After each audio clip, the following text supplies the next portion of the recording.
the lifeblood of our profession is our students. So talk a little bit about over your career, how you've stayed connected with students along the way, and how you've established those connections, and kind of how that networking establishes itself over a career.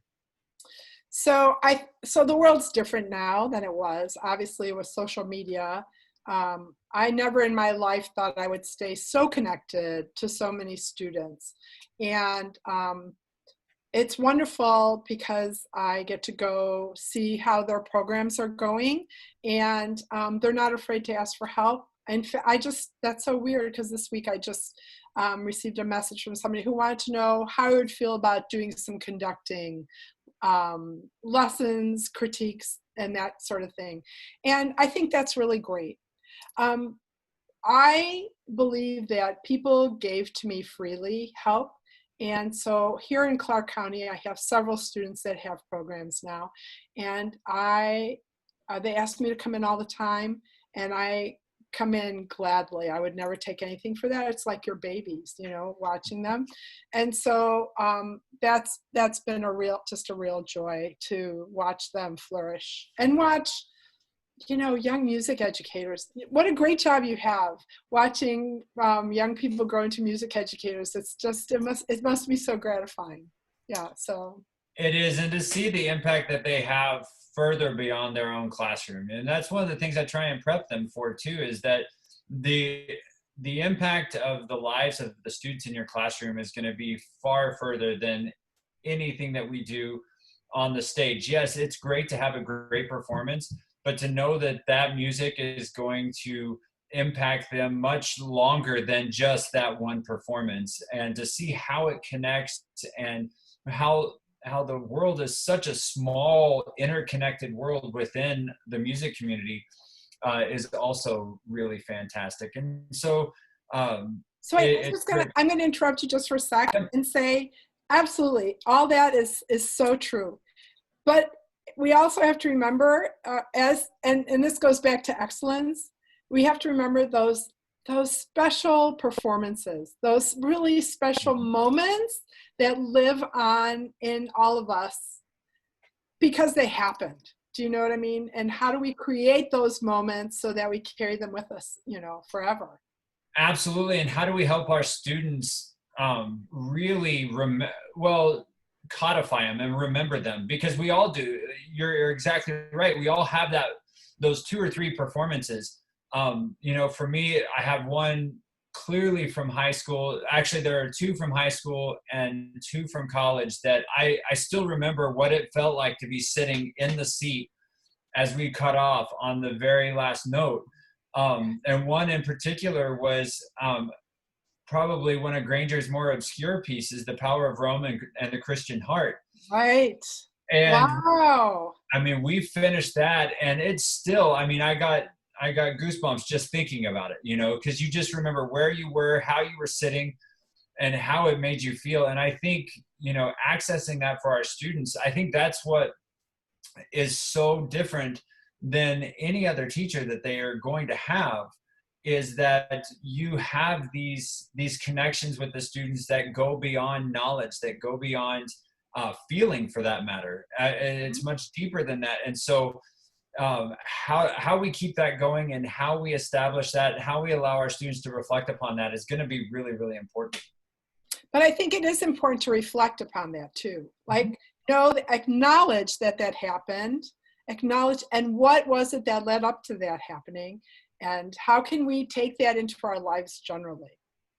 Absolutely. So on kind of the topic of students and making those connections and everything, you've been teaching for a long time, and you still continue to clinic and do honor bands and everything. Is there a change that you've seen in students as recently, and just how you have to shift your leadership on the podium?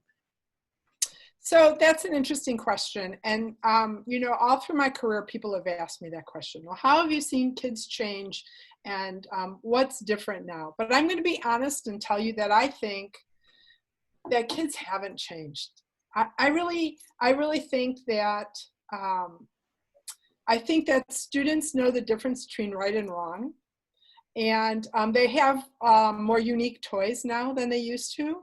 And they don't play outside as much as they did when I was growing up. But I think as far as those people in front of me every day, I believe that they're the same. And I believe that they understand you if you're clear and you give them a certain goal. I think that when they work hard and something good happens, they know it. And when they don't work hard and something not great happens, they know that too. And I think there's some real basic things that will always be the same.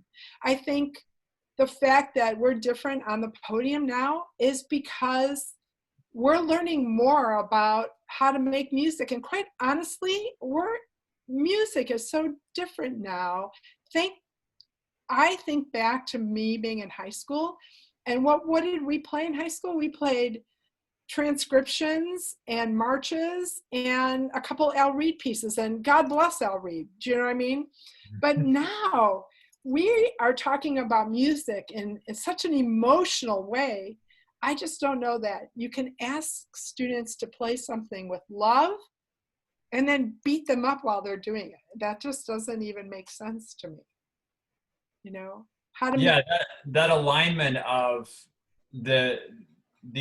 well, I'm just going to call it the emotional content of the piece, the alignment of what they're seeing versus what they're performing. And if there's a dissonance there, it's hard for them to overcome that. Whereas if it's aligned, it's much easier for them to connect and,